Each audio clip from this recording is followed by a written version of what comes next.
Welcome back to another episode of No Hold Time. I'm here with my amigo, Brian Bremer. Good to see you in California, Brian. We're still here. Different day, but same clothes. That's right.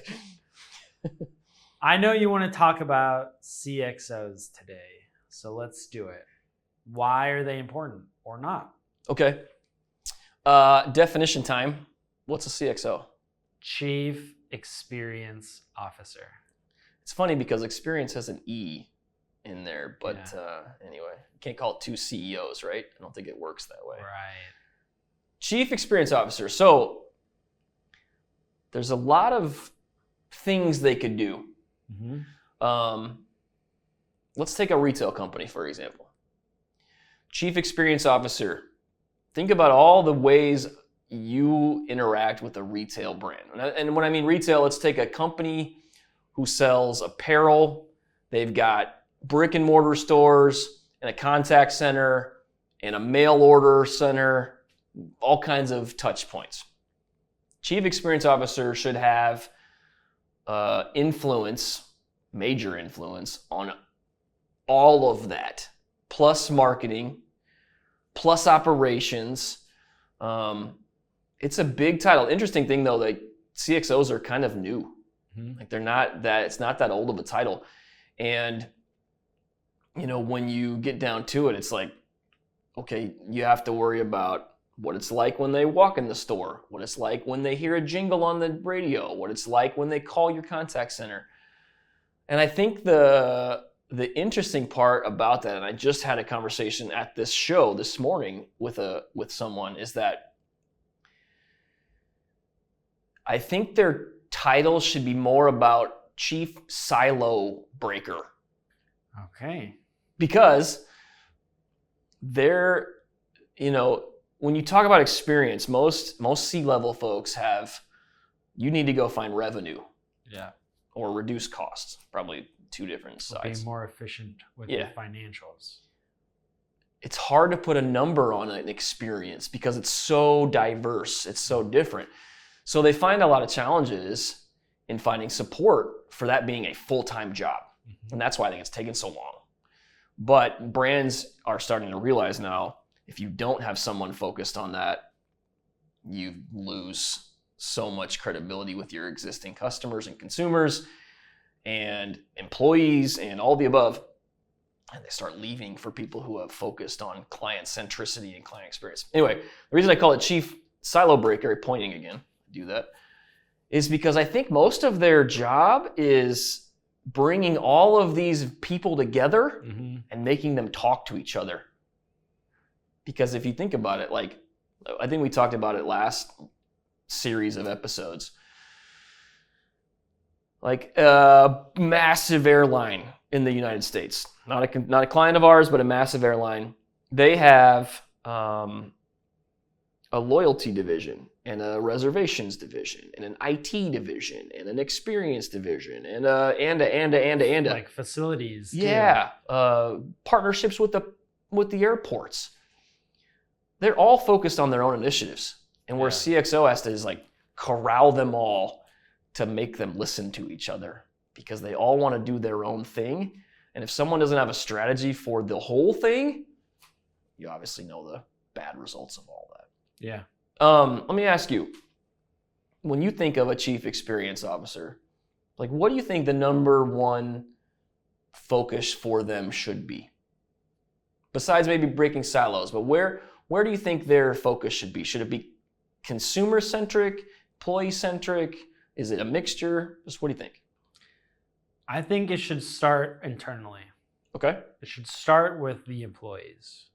The employees should understand what your brand is, what your brand represents, what you want your brand to be seen and known for, right? It has to start that way, because if your employees don't know what you stand for, what your brand is supposed to do and be, then how are your customers going to know about your brand? Your number one asset outside of this amazing thing you're selling, the support, the item, whatever it is, your employees should know what your brand stands for. Mm-hmm. When I started at this company, I started in the contact center side of the house. And you just reminded me of an example. They used to take like 800, 900, those late night infomercial calls. Yeah. We used to call it the direct business. And the way they taught the contact center agents how to portray the brand was a giant notebook about this thick. And depending on the, infomercial you dialed, sweating in the oldies or, whatever, they would flip the book open and read a script from start to finish. Yeah. And no one ever really had any sort of grab towards that, gravity to the brand. So you're right. Like if you don't know what you're doing, you don't know the voice, you don't know the, the motto, the internal focus, I think it fails. Then how are you going to provide your customers a great experience if your employees don't know what that experience is supposed to be? A perfect example of this is there's a famous food chain in the United States.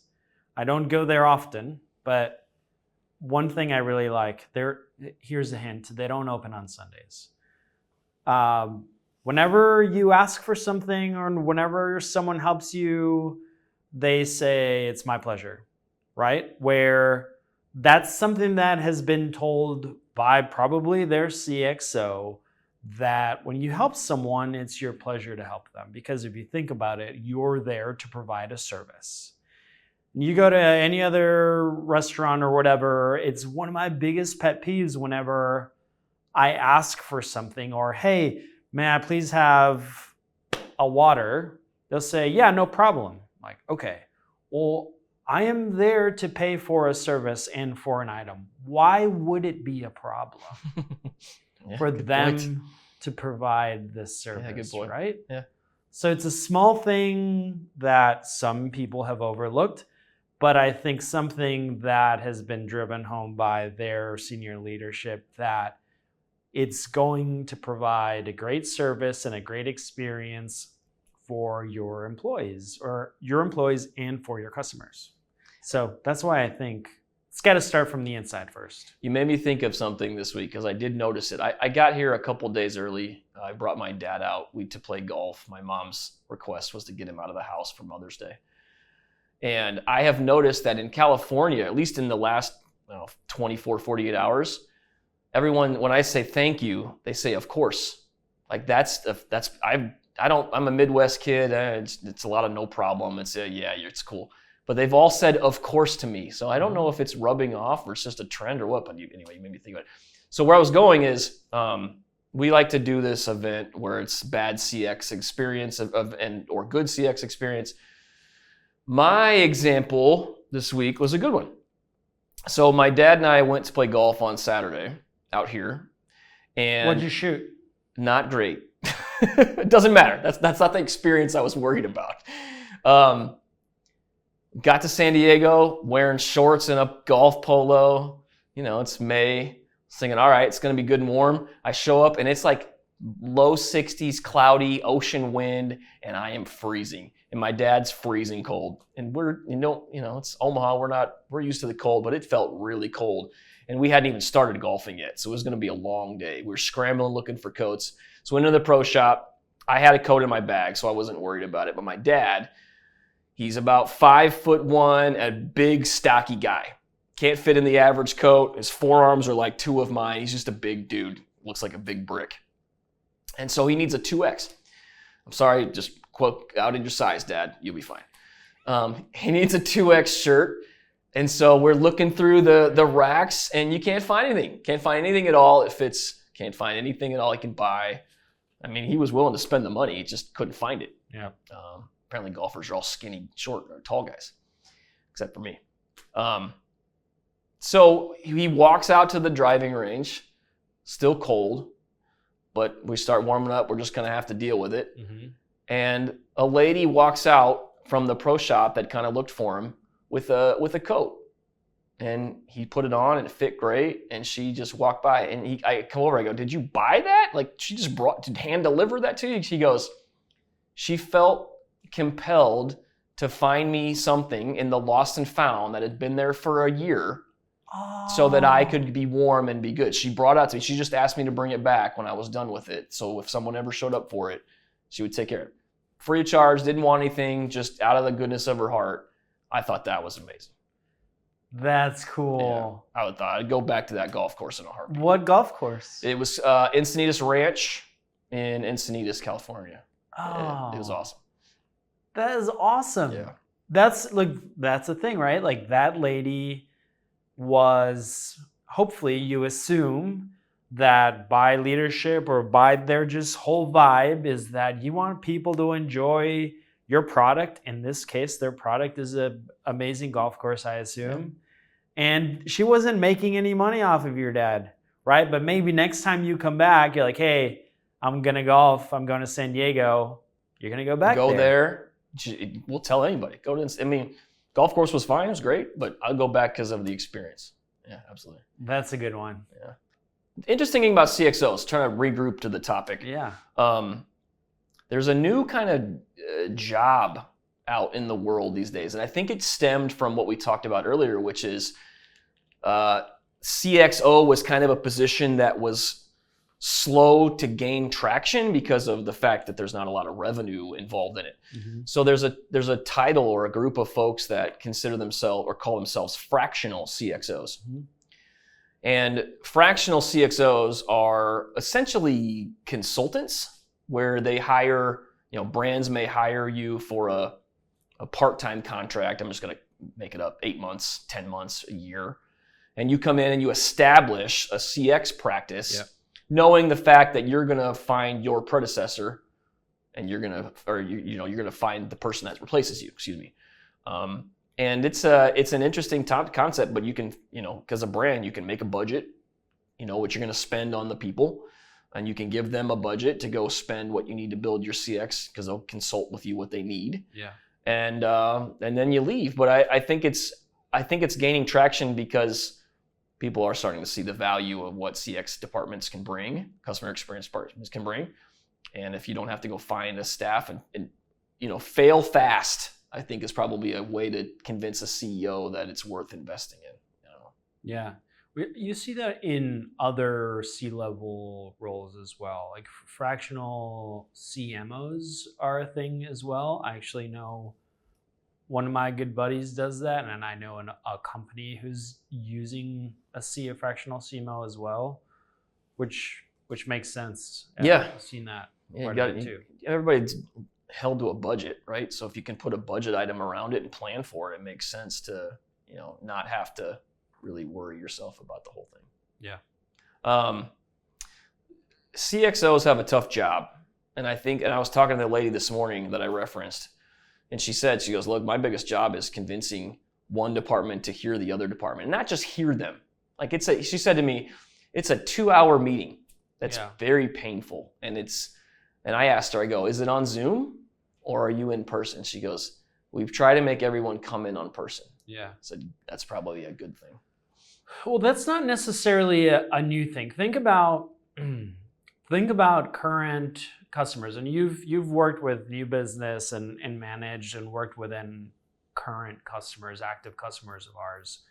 Oftentimes you're talking to a business owner who needs this thing and feels that they need whatever, a meetings tool. And the sales team needs a meeting tool, but they need a different meeting tool. And the marketing team needs something that's a little bit more creative that has a whiteboarding because the marketing team needs that.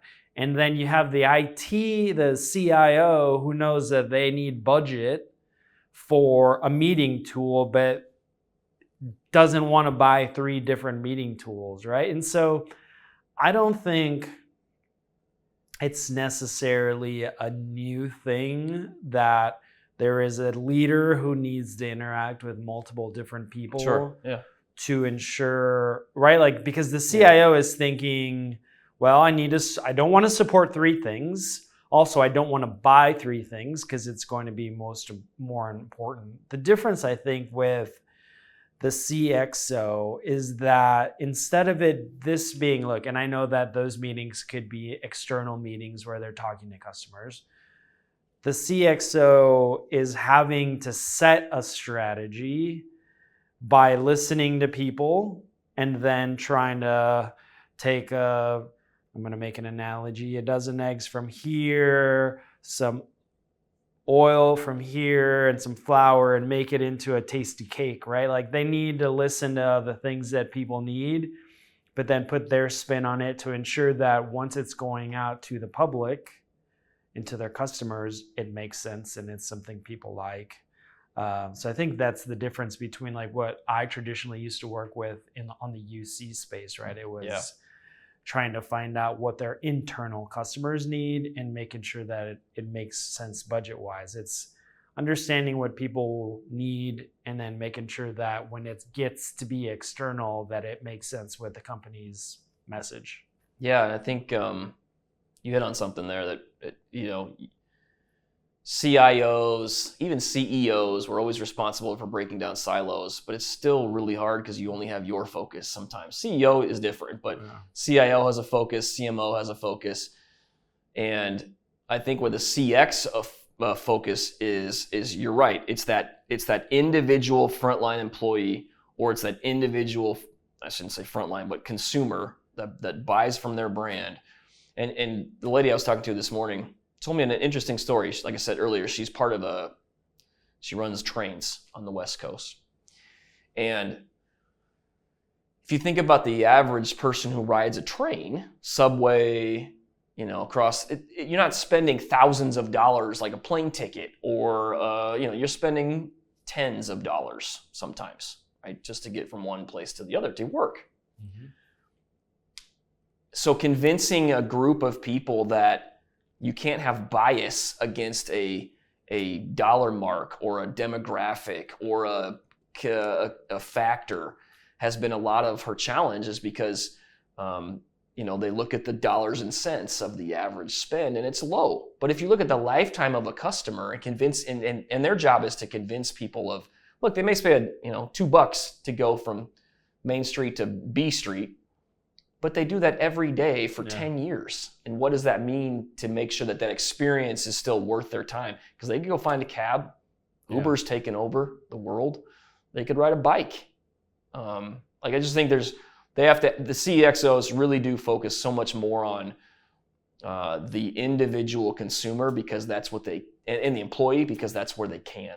Right. And that's where I think it's companies want to be customer centric. And without someone really being the voice of that customer, it's, you're just you're faking it. Yeah. Well, that's when you need to build some sort of customer portal, right? So that you understand, like, it's an app or something that they use every day. And now you know what your customer is worth. Data. Right? You know that they ride it at 7:20 Monday through Friday on the way to work, and they ride it home at 5:15. Now you know that customer is not worth $250. It's $5 every day for 50 weeks out of the year. Assuming they take 2 weeks powerful vacation. Data. Yeah, data is, I think, everything, right? You need to understand what your customer means to you. That way, you know how much time and money you're investing in your customers, where it makes sense. There's got to be a payoff there. I think it'll be an interesting transition to see. I mean, even in the last 18 months, I've seen far more CXO titles come across my desk than I had in the last 5 years of doing sales in this kind of role. Yeah. It'll be interesting to me, because normally people buy the technology we sell. It starts kind of in a business use case, but the IT department owns the money. Mm-hmm. And it'll be interesting to me to see what evolves over the next couple of years, to see if the CX division owns the money and the IT people become influencers. Yeah. I think that if you really want to be a CX shop, I think it has to go that way. We'll see if people actually continue to do so or not. That's actually a good point.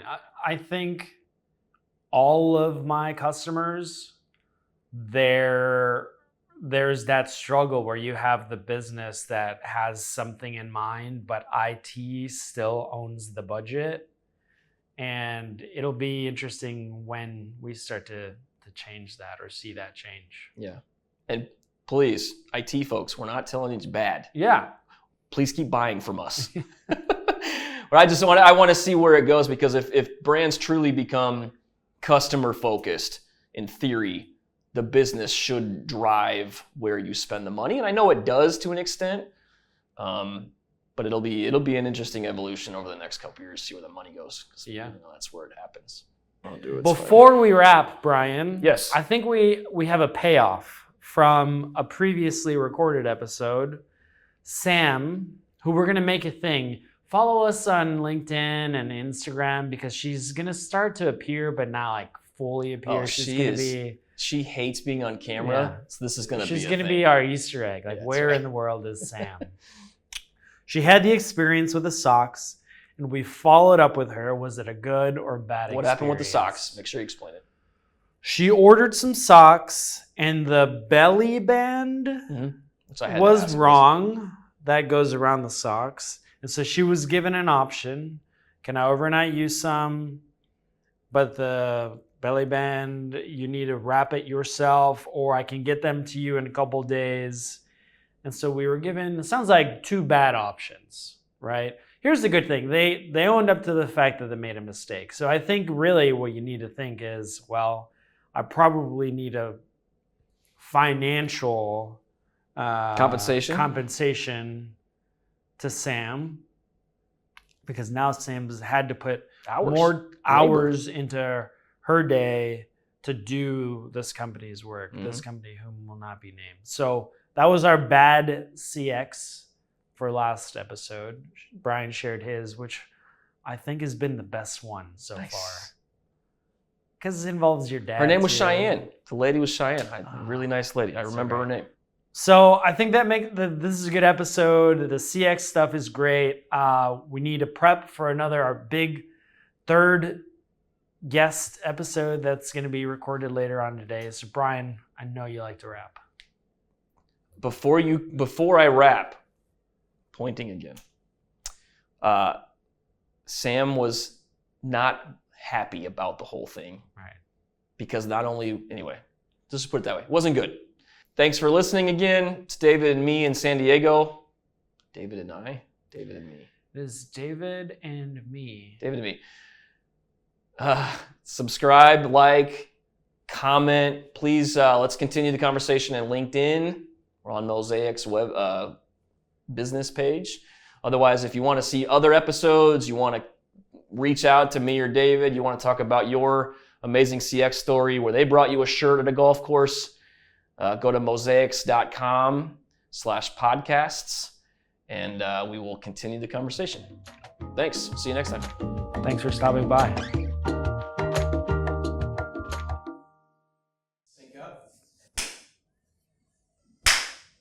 Wait a minute, you just clapped again. What was the clapping for? Weren't you doing more? Only Jake could mess up a clap. What happened? We go 30 minutes talking about stuff, and Jake messes up a clap. Oh, take 2. I'm so lost. Cheese and rice.